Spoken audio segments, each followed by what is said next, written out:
Back here for another episode of the Next Is Now podcast. I'm Max Feldman, and today we've got episode 14 of the pod and now the 9th episode down our prep preview series.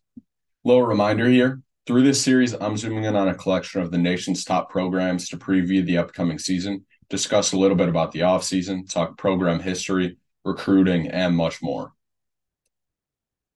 Today, we have Orangeville Prep's head coach and director of basketball, Larry Blunt, joining us.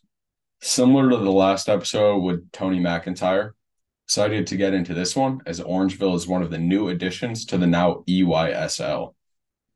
And the connections to CIA don't end there, as Coach Blunt previously spent time being mentored by Coach McIntyre, and this was actually the head coach back at Orangeville from 2013 to 2016. Jamal Murray, Thon Maker, and Eugene Omaruyi were just a few of whom Blunt developed in his first stint up north. Now, after stops at Oklahoma State, Drake, and Canisius as an assistant coach, he returns to the helm at Orangeville as they make their leap to the EYSL. As a lone program based out of Canada in the league, the upside for this program is obviously sky high. Looking forward to learning more about the incoming group here. Thank you in advance to Coach Blunt. Let's dive in.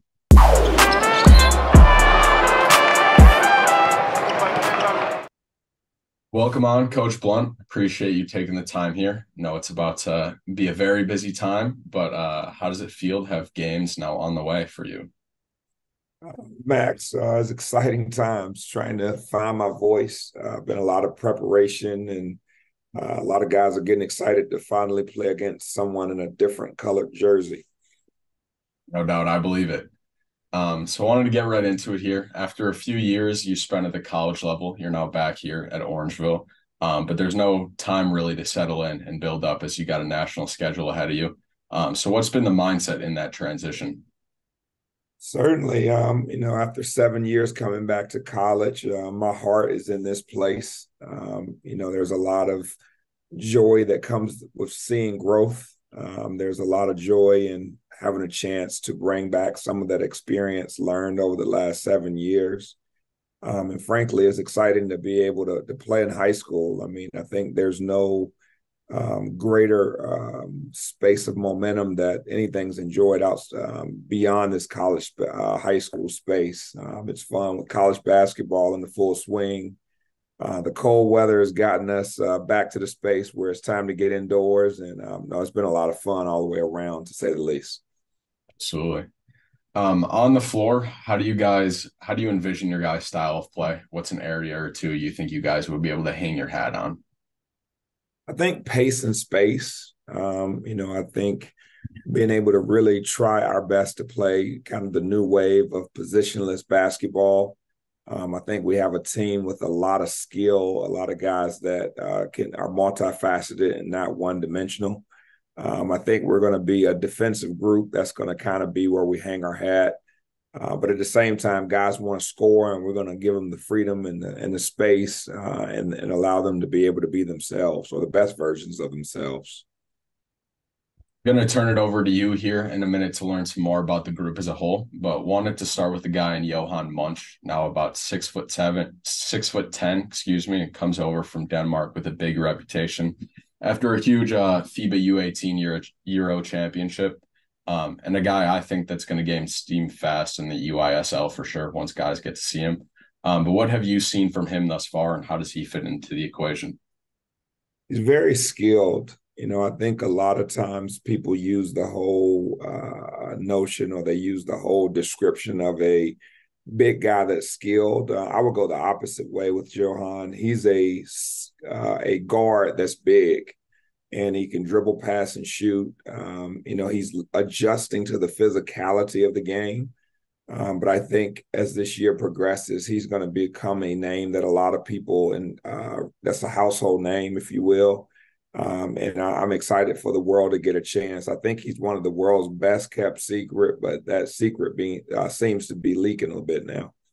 Absolutely. I think it's just a matter of time for sure. Another guy, Amari Upshaw, a guy who broke out at our Made Hoops finale just this summer, now ranked in the top 70 for us. Obviously super young, and it's clear the best is still pretty far ahead for him, but how has he settled in thus far for you guys?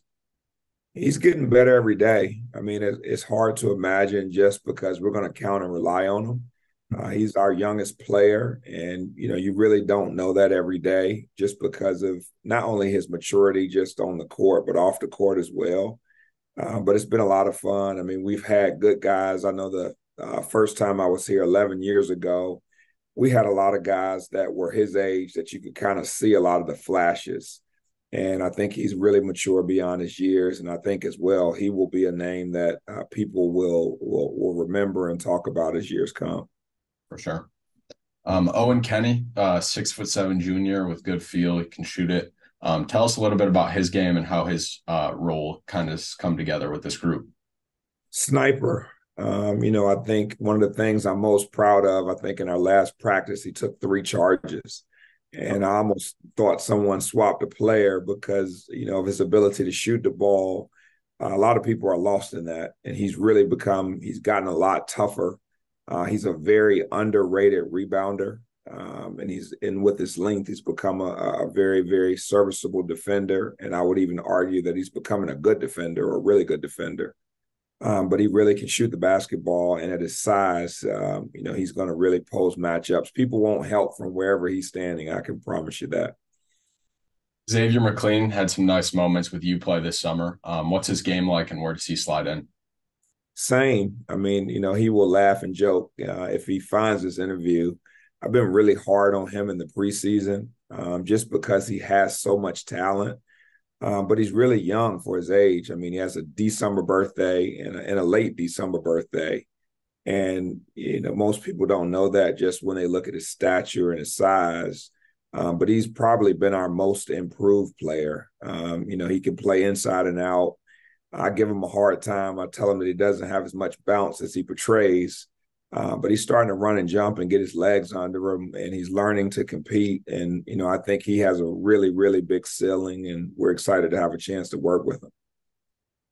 Saw a bit of Tori Lee this summer on the Under Armour circuit and was consistently impressed just by his quickness and overall ability to create off the bounce.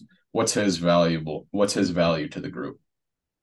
His speed. I think when teams pressure us and really push up on us, he has the ability to escape and get away.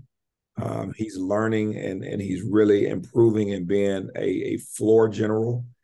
He's a very underrated catch and shoot guy. That's one thing that we did not know as we recruited him. But he's turning into kind of one of our floor generals and leaders. And it's his growth, being able to play with good players every day and being able to not only get his, but create for others. It's been a joy to kind of see that. Sure.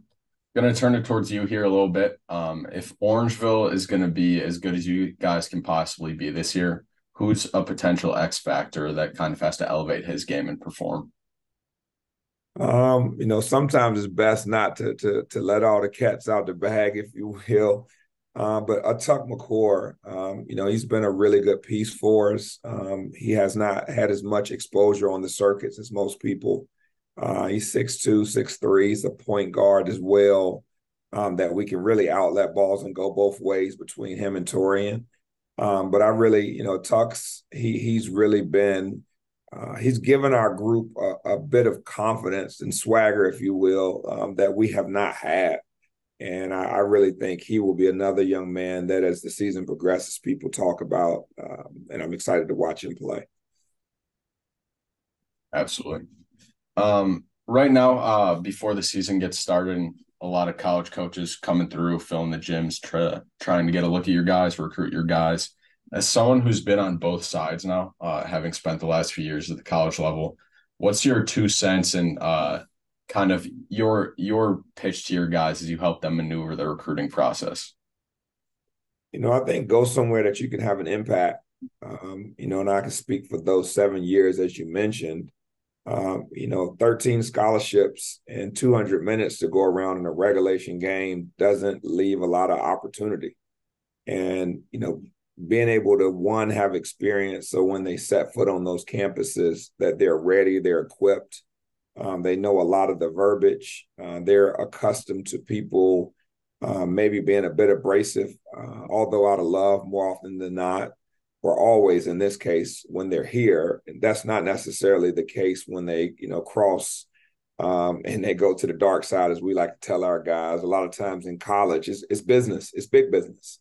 Yep. So being able to shorten that curve, the learning curve, and helping them pick places that they can play, have a chance to impact winning, and being able to absorb minutes, especially early in their career. That's our message. Go somewhere where you can leave a legacy, and when you leave, people know who you are, and you can leverage that when it's all said and done and when basketball is over. As you head into your first year and year one of the UISL against some of the best in America and Canada, what do you think the value of playing these high pressure games against other elite guys for guys just this young, 15, 16, 17-year-olds? Invaluable. I think when you play against teams that have players of the magnitude, and I would even argue coaches as well, when you make mistakes, it gets magnified. And people can make you pay when you don't do something the right way. I think for our guys, I also think for college coaches and NBA scouts, there's opportunities to measure.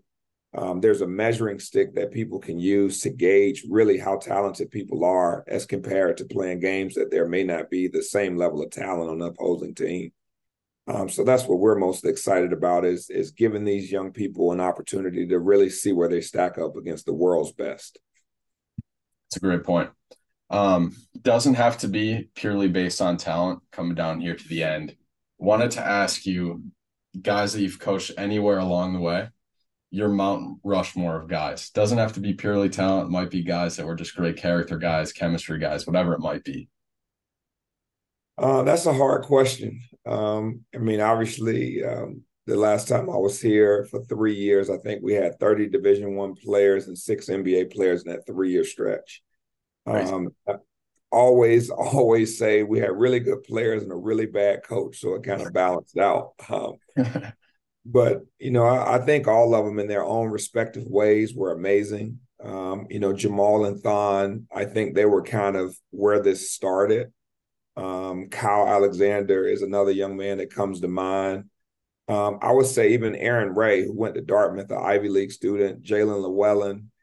I think Mount Rushmore, we would need a really, really large Mount Rushmore because there's so many people for a variety of reasons. I would even say our owner, Jesse Tippin, our president, his vision, his commitment, his sacrifice, and his family's, I think he would have to be at the top of that Mount Rushmore. And, Tony McIntyre, Mike George, that list goes on forever. So Canadians are always nice. I'm an American, but I'm adopting after my wife, obviously, who is Canadian. The more the merrier. Let's put everyone on Mount Rushmore. Hey, that's a good problem to have. Absolutely, and let's build another Mount Rushmore right beside it. Is our goal moving forward. To wrap it up here, I wanted to ask you, as a guy that's been in different gyms recruiting over the last few years, but now you're back at Orangeville. What separates Orangeville from other national powers in America and obviously in Canada as well? I think the first one is that we're international. I think we're the only team that's across the pond, if you will, Lake Ontario. But it's the people. I think, and I would say this after spending 7 years in college, our vision, our why, and why we do what we do is all rooted in helping people get to whatever's next, whether it's getting to college, whether it's helping, aspiring coaches. We have a young man on our staff, Derek Artist, that wants to be a college coach, whether it's, having an opportunity with Olivier, like he wants to work with the national team. He wants to work in college and wants to work with the Canadian national team. John Sador, like, our place is about that. It's about taking guys that are low major players and helping them become mid-major players or really, really productive mid-major players, not just going for the sake of going. And I think that's completely different in college. At the end of the day, in college, there's one goal, there's one motive, and it's one goal and one motive only. And that's to win. And if you don't win, you're getting fired. So I think that's what separates us. Is I think the winning is a byproduct of helping people get to ultimately what their end goal is and what their why is. Cool. That's all I've got, Coach. Appreciate you again for taking the time. Looking forward to catching you in the gym here soon. Max, thank you so much. And if you get good scouting reports on all these other teams, my email, I'll make sure I leave that in the chat. Got you. Thank you. Thanks so much, Matt.